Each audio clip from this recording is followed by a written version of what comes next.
Okay, Assalamualaikum dan selamat sejahtera semua. Waalaikumsalam. Salam. Waalaikumsalam. Sejahtera cikgu. Okay, semua apa khabar? Sihat? Sehat. Alhamdulillah sihat. Alhamdulillah. Saya harap awak semua sihat lah ya. Sihat, Memandangkan Ego. pandemik masih tinggi. Jadi tolonglah ikut SOP, jaga kesihatan dan tak perlu keluar kalau rasa tak ada apa yang penting. Okay, jadi hari ini kita akan sambung pembelajaran kita untuk ke topik yang seterusnya, iaitu bab ketujuh. Tapi sebelum tu, sekejap saya tayangkan slide dulu.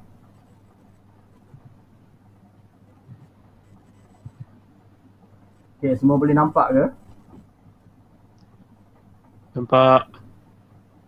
Okay, awak Nampak. perhatikan gambar kat yang ada di hadapan awak sekarang ni. Boleh tak awak nyatakan ni gambar apa ni? Squidward. Keyword, betul? Keyword. Betul. Boleh tak awak nyatakan aktiviti apa yang Skidward ni tengah buat? Tengah Dia bernafas. macam tarik nafas. Tengah ambil angin. Betul. Dia tengah bernafas. Jadi untuk membolehkan dia melakukan pernafasan ni, dia memerlukan apa? Udara. Oksigen. Udara. Udara. Oksigen. Atau lebih spesifiknya oksigen. Sama juga dengan manusia. Manusia juga untuk bernafas dia memerlukan oksigen. Betul? Betul.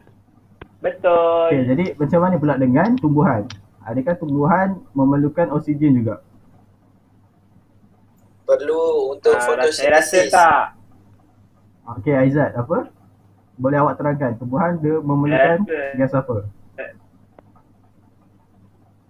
Saya rasa tumbuhan Karbon dioksida. memerlukan karbon dioksida. Karbon dioksida. Untuk menjalankan? Fotosintesis. Okay. Fotosintesis. Okay, betul Amru, terima kasih. Jadi, tumbuhan memerlukan karbon dioksida untuk menjalankan fotosintesis. Manakala manusia atau haiwan memerlukan oksigen untuk menjalankan respirasi. Kedua-dua gas oksigen dan juga karbon dioksida ni kita boleh dapat di mana? Adakah kita boleh beli di kilang-kilang ataupun kita boleh dapatkan di kedai-kedai runcit atau di mana? Dia semua jadi cikgu. Dekat Semula jadi di sekeliling kita. Ya, betul di Amru. udara. Betul. Maksudnya dalam udara sekeliling kita ni ada pelbagai jenis gas termasuklah oksigen dan juga karbon dioksida. Jadi hari ini apa yang kita nak belajar sebenarnya adalah bab yang ketujuh, iaitu bab udara, di mana subtopik yang pertama iaitu 7.1 komposisi udara. Objektif pembelajaran kita hari ini adalah di akhir pembelajaran kita, saya mengharapkan pelajar-pelajar di hadapan saya ini dapat yang pertamanya menyatakan 4 jenis gas yang terdapat dalam komposisi udara dengan betul. Yang keduanya, dapat mengenal pasti 3 kepentingan gas oksigen, gas karbon dioksida, nitrogen dan gas nadir dalam kehidupan harian dengan jelas. Dan objektif pembelajaran yang ketiga adalah dapat memahami dan menerangkan semula kita karbon dan kita oksigen dalam mengekalkan kandungan udara dengan betul. Okey, kita pergi sedikit refresh apa yang awak dah belajar dekat bab 5, di mana udara adalah campuran gas yang terdapat pada permukaan bumi. Jadi memandangkan dia adalah sebuah campuran, jadi udara ni boleh diasingkan secara fizikal menggunakan kaedah penurunan berperingkat. Dan antara ciri-ciri asas udara adalah ada siapa-siapa tahu? Oksigen. Ciri-ciri asas udara. Amro boleh baca? Tidak dapat dilihat, tidak berbau dan tidak berasa. Okey, itu adalah ciri asas untuk udara. Okay, jadi hari ni kita nak tengok komposisi udara ataupun kandungan udara yang berada di sekeliling kita. Carta pi di hadapan ni telah menunjukkan pembahagian bagi setiap gas yang terdapat dalam komposisi udara kita. Boleh tak siapa bagi tahu saya udara ataupun gas mana yang paling banyak yang terdapat dalam udara kita? Nitrogen itu yang paling banyak. Okey, betul Syahmi. Yang paling banyak sekali adalah nitrogen. Yang kedua? Oksigen. Oksigen. Okey. Mari kita tengok. Betul tak jawapan kamu semua? Okey. Gas yang paling banyak sekali berada dalam udara di sekeliling kita adalah nitrogen, iaitu sebanyak 78%. Manakala oksigen, walaupun oksigen adalah gas yang paling penting untuk kita manusia, tapi kandungan oksigen di dalam udara adalah kedua terbanyak, iaitu sebanyak 21%.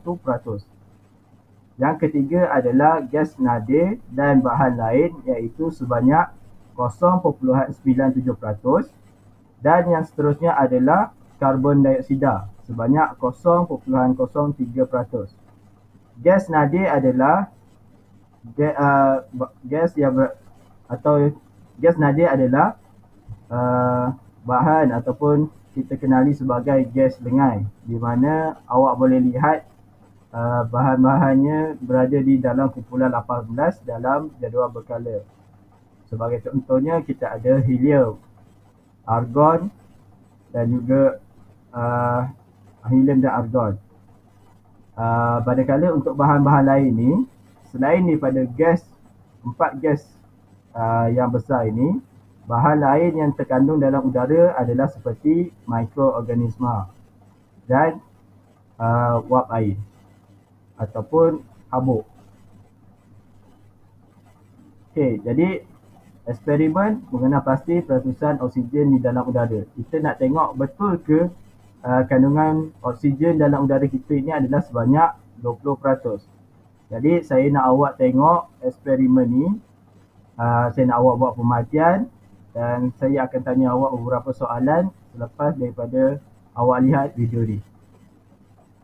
Okey semua? Okey semua.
Saya nak awak tengok perubahan yang akan berlaku di dalam balang gas ni.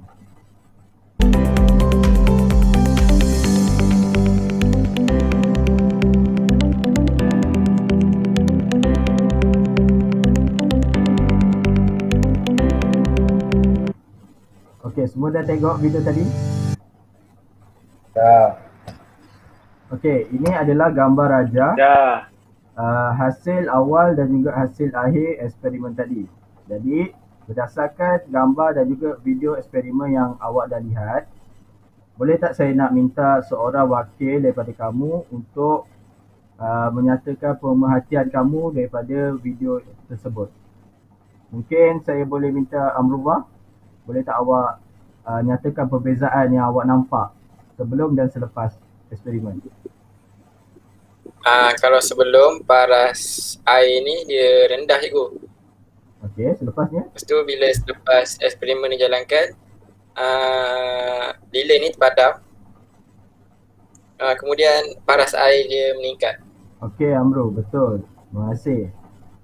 Muhammad Aizat ada? Sama. Ya, saya.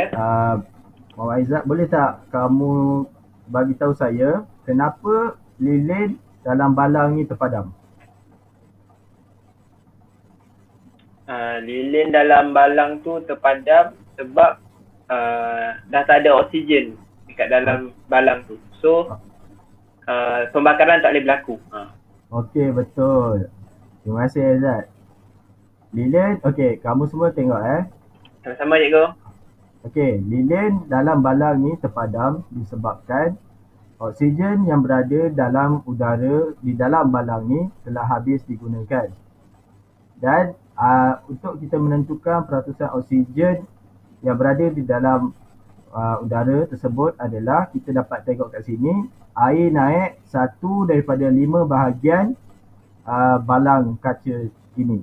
Jadi macam mana kita nak tahu berapa peratus oksigen yang terdapat dalam udara tersebut? Muhammad Syami, boleh awak bagi tahukan kita semua macam mana nak dapatkan peratus? Berdasarkan line-line kita dah buat dekat botol ni. Dekat apa? Dekat Balang silinder kaca. penyekat tu. Balang kaca. Okey. Jadi untuk kiranya kita dapat tengok 1/5 daripada balang kaca. Awak darabkan dengan 100, jadi awak akan dapat jumlah peratus oksigen adalah sebanyak 20%. Jadi seperti yang saya bagi tahu di awal pembelajaran tadi, oksigen di dalam udara adalah sebanyak 21%. Jadi berdasarkan eksperimen tadi kita cuma dapat 20%. Jadi dia taklah lari jauh sangat. Jadi kita boleh nyatakan kandungan oksigen di dalam udara kita adalah sebanyak 20 ke 21%. Faham semua? Faham cikgu. Baik, terima kasih. Okey, untuk tugasan berkumpulan. Saya nak awak semua bahagi kepada 2 kumpulan dan kepada 4 kumpulan, dan saya nak minta setiap kumpulan untuk nyatakan kepentingan gas-gas yang terdapat dalam udara. Jadi saya bagi awak masa sebanyak 10 minit.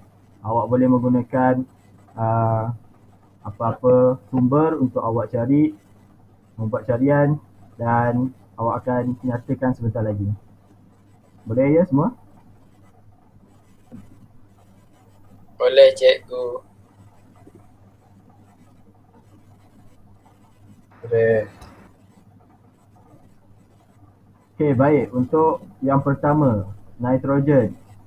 Kumpulan siapa boleh nyatakan apa kepentingan gas nitrogen Ada cikgu. dalam kehidupan kita? Bola saya. Okey, baik Syami. Boleh awak terangkan? Untuk nitrogen ni dia boleh sebagai bahan acid nitric dan terlibat dalam kita nitrogen. Kalau nitrogen dalam bentuk cair ni dia boleh digunakan sebagai penyejuk. Nitrogen sebagai amonia lagi. Kita nitrogen. Lepas tu Okey, kalau kita nitrogen dalam bentuk cair kita boleh guna sebagai penyejuk. Okey, terima kasih. Untuk kumpulan oksigen pula, Muhammad Amrullah. Saya cikgu. Okey, Amrullah. Untuk oksigen ni kita biasa gunakan untuk bernafas, untuk pernafasan kita. Lepas tu macam eksperimen tadi untuk pembakaran, pada tak kisahlah apa, yang penting pembakaran yang perlukan oksigen. Yang ketiga, ia diperlukan untuk kimpalan dan pemotongan logam. Cikgu. Baik, terima kasih Amrul. Okey, kita tengok. Untuk gas nitrogen, antara kepentingan gas nitrogen adalah penghasilan asid nitrik dan amonia, yang mana kebanyakan daripada nitrogen ni kita gunakan untuk penghasilan baja. Keduanya adalah kitar nitrogen. Kitar nitrogen ni adalah penting kerana ia untuk memastikan bahawa nitrogen sentiasa ada dalam udara kita. Maksud kitar kat sini adalah secara berterusan, cycle. Jadi akan ada pengambilan dan juga pemulangan semula nitrogen berlaku dalam udara kita. Yang seterusnya, nitrogen juga boleh dijadikan sebagai ejen penyejuk. Untuk oksigen pula, perkara yang paling penting sekali untuk kita manusia adalah pernafasan. Kita menggunakan oksigen untuk bernafas. Selain itu, oksigen juga membantu pembakaran. Dan yang terakhir adalah kipalan dan pemotongan logam. Jadi seterusnya untuk gas karbon dioksida, kumpulan Muhammad Aizat.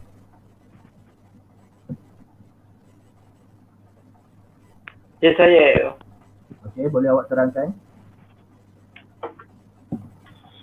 Okey, untuk kepentingan gas karbon dioksida, yang pertama adalah digunakan untuk proses fotosintesis bagi tumbuhan.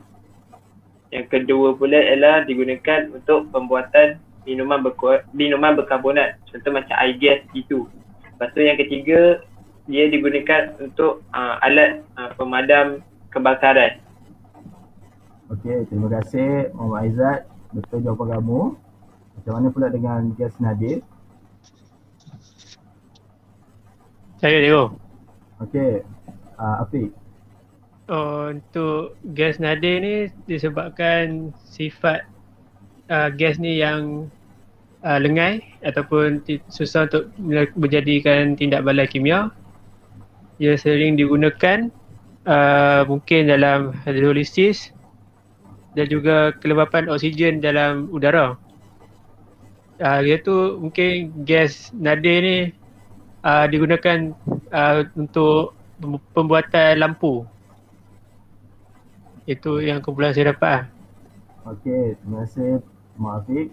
Betul jawapan kamu. Kita tengok dekat sini, karbon dioksida paling popular sekali. Karbon dioksida banyak digunakan untuk proses fotosintesis oleh tumbuhan hijau. Dia juga digunakan untuk pembuatan minuman bikarbonat dan alat pemadam api. Dia berbeza dengan oksigen tadi, mana oksigen membantu pembakaran. Untuk karbon dioksida sebaliknya, ia membantu dalam pembuatan alat pemadam api. Okey, untuk gas nadir pula, ada beberapa contoh gas nadir yang kita boleh lihat. Yang pertama adalah seperti helium. Helium digunakan untuk mengisi belon udara dan belon kaji cuaca. Neon pula digunakan dalam lampu iklan seperti yang Aiman cakap tadi, Afiq cakap tadi. Gas nadir digunakan dalam lampu-lampu iklan dan secara spesifiknya untuk lampu iklan kita gunakan neon.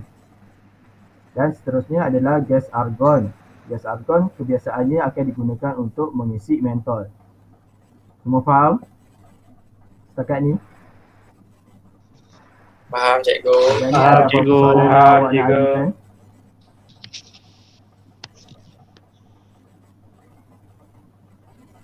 Okey, kita masuk untuk fasa yang seterusnya, iaitu kitar karbon. Apa yang kita maksudkan dengan kitar karbon? Okey. Kitar karbon adalah kitar yang mengekalkan kandungan karbon dioksida dalam udara dengan mengambil karbon dioksida dari udara dan mengembalikannya semula ke udara secara berterusan. Kat sini ada dua perkara penting yang kita boleh lihat. Yang pertama adalah kitar dan yang kedua adalah karbon. Kitar seperti yang saya cakap tadi adalah bermaksud prosesnya berlaku secara berterusan, cycle. Dan karbon adalah gas karbon. Maksudnya secara ringkas adalah kita nak memastikan gas karbon ini sentiasa berada di dalam udara kita. Okey. Saya nak minta Amru untuk baca rajah di sini. Penggunaan dan pembebasan karbon dioksida. Apa yang membebaskan karbon dioksida sewaktu proses respirasi Okey, tadi. perebutan dan pembakaran. Proses yang menggunakan karbon dioksida adalah fotosintesis. Okey, baik. Terima kasih Abnu. Okey, dekat sini awak boleh tengok penggunaan karbon dioksida. Okey, dekat sini antara proses yang membebaskan karbon dioksida adalah seperti respirasi, perebutan dan pembakaran. Manakala yang menggunakan karbon dioksida hanyalah fotosintesis. Untuk membolehkan awak lagi faham, kita tengok rajah ni. Okey. Disebabkan banyak perkara berlaku dalam satu-satu masa, jadi saya nak awak tengok satu persatu. Lihat di sebelah kanan ni, tumbuhan hijau. Tumbuhan hijau menyerap karbon dioksida untuk menjalankan proses fotosintesis. Jadi tumbuhan hijau hanya tumbuhan hijau saja yang akan menggunakan karbon dioksida. Okey, manakala haiwan ataupun kita manusia sebahagiannya yang mana makan tumbuhan akan membuatkan kita mendapat unsur karbon. Selain itu, bila kita melakukan respirasi, kita akan mengeluarkan karbon dioksida. Sebab respirasi kita menerima oksigen dan menghembuskan karbon dioksida. Selain itu, haiwan-haiwan yang mati akan diuraikan, mengalami proses penguraian oleh bakteria dan menghasilkan karbon dioksida. Dan yang terakhir adalah pembakaran. Pembakaran juga akan mengeluarkan gas karbon dioksida. Jadi, kamu semua boleh tengok anak panah ni, yang berwarna oranye adalah proses-proses yang membantu mengeluarkan atau kita panggil mengembalikan semula karbon dioksida ke udara kita. Manakala anak panah yang berwarna hijau ini adalah proses yang menggunakan karbon dioksida. Jadi kamu boleh lihat cycle apa yang kita panggil kitar karbon tadi. Okey, seterusnya adalah kitar oksigen. Sedikit berbeza dengan kitar karbon tadi, yang mana fokus untuk kitar oksigen ini adalah oksigen. Jadi kitar oksigen ini adalah kitar yang melibatkan pengambilan oksigen daripada udara dan pengambilan semula oksigen ke udara secara berterusan. Okey, Muhammad Aizat boleh tolong bacakan? Boleh, cikgu. Okey. Okey, penggunaan dan pembebasan oksigen. Membebaskan oksigen, fotosintesis, menggunakan oksigen, respirasi, perebutan, pengaratan, pembakaran. Okey, terima kasih Aizat. Ini adalah proses yang membebaskan oksigen hanyalah fotosintesis. Manakala proses yang menggunakan oksigen termasuklah respirasi, perebutan, pengaratan dan pembakaran. Okey, ini adalah raja bagi kita oksigen. Okey, awak boleh tengok dekat sini, fokus kita adalah oksigen. Jadi satu proses yang hanya satu proses yang membebaskan oksigen, iaitu fotosintesis daripada tumbuhan hijau. Tumbuhan hijau menjalankan fotosintesis. Jadi dia akan serap karbon dioksida dan membebaskan gas oksigen. Jadi gas oksigen ni pula akan digunakan untuk proses-proses yang lain seperti respirasi haiwan dan juga manusia, pembakaran di mana oksigen membantu dalam pembakaran, yang seterusnya pengaratan. Oksigen juga membantu dalam pengaratan, proses pengaratan dan seterusnya. Jadi kamu dapat lihat sini ada keyword kat sini, yang mana anak panah yang berwarna biru bermaksud dia membebaskan oksigen, manakala anak panah yang berwarna merah menggunakan oksigen. Jadi macam mana awak nak ingat? Cadangan saya adalah awak ingat satu saja proses, iaitu fotosintesis, dan untuk kitar karbon dioksida tadi dia adalah berbalik kepada kitar oksigen. Faham semua? Faham cikgu. Faham, cikgu. Okey, terima kasih. Jadi kita akan buat sedikit latihan untuk melihat sejauh mana kefahaman kamu daripada pengajaran kita hari ini. Jadi saya harap semua dapat sama-sama masuklah ya. Sekejap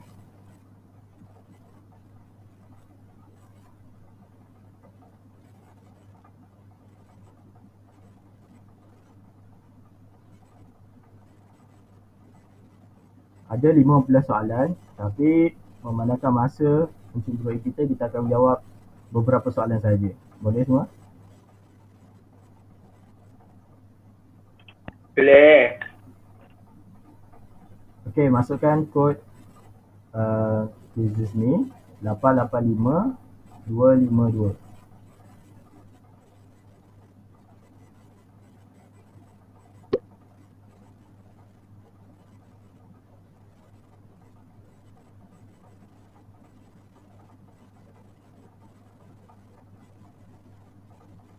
Ya, ke Aiman. Yang lain lagi. Dari cara alam. Masuk. Okey.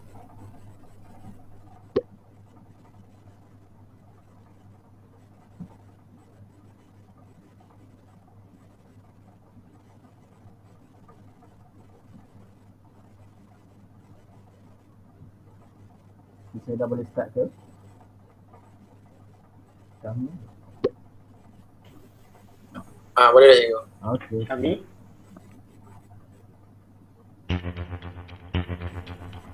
Okey, saya nak jawab. Berapakah jenis gas yang terdapat dalam komposisi udara?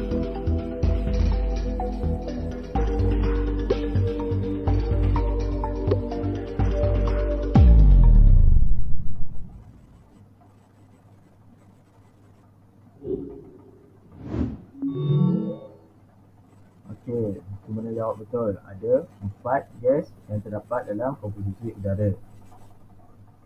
Soalan seterusnya.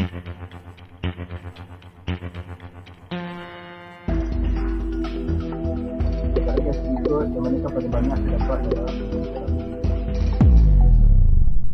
Okey, laju ya.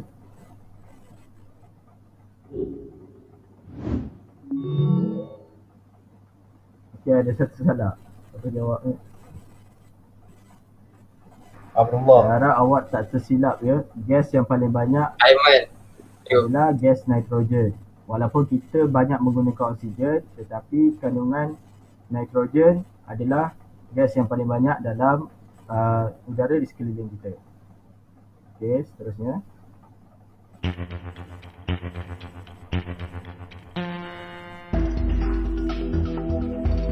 Ini peratus kandungan gas dalam udara yang betul.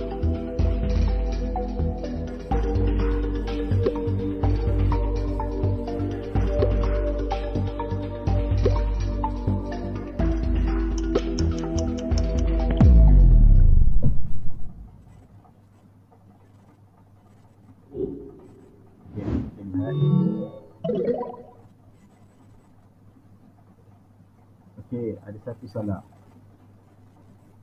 Siapa yang jawab salah? Saya Syah Syami. Amrul. Saya tengok dia nombor last ni. Amrullah. Amrullah. Okey, kita 3F gas nitrogen sebanyak 78%, oksigen adalah 21% dan karbon dioksida adalah 0.03%. Okey, soalan seterusnya.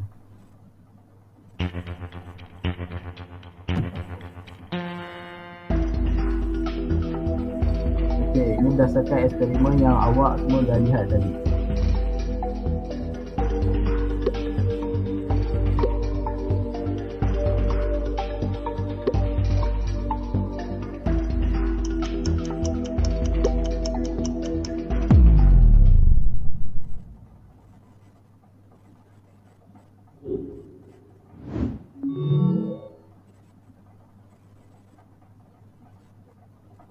Okey. Amrul salah. 1/5 balang gasnya, sebab tadi kalau awak perhatikan prosedur eksperimen tu dengan betul, dia bahagikan balang gas itu kepada 5 bahagian, bukan 3 bahagian. Okey. Terusnya.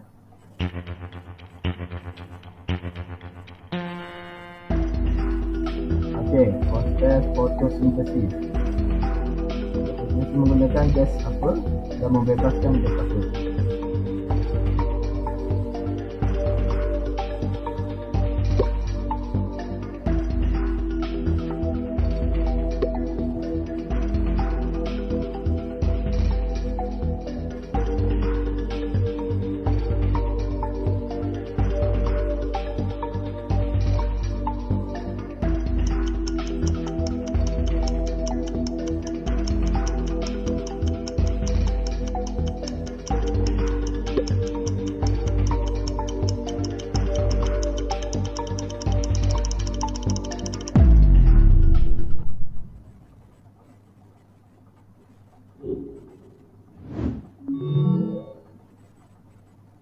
Okey, ketiga jawab betul.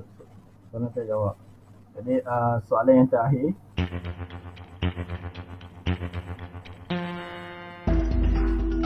Apa kegunaan gas oksigen?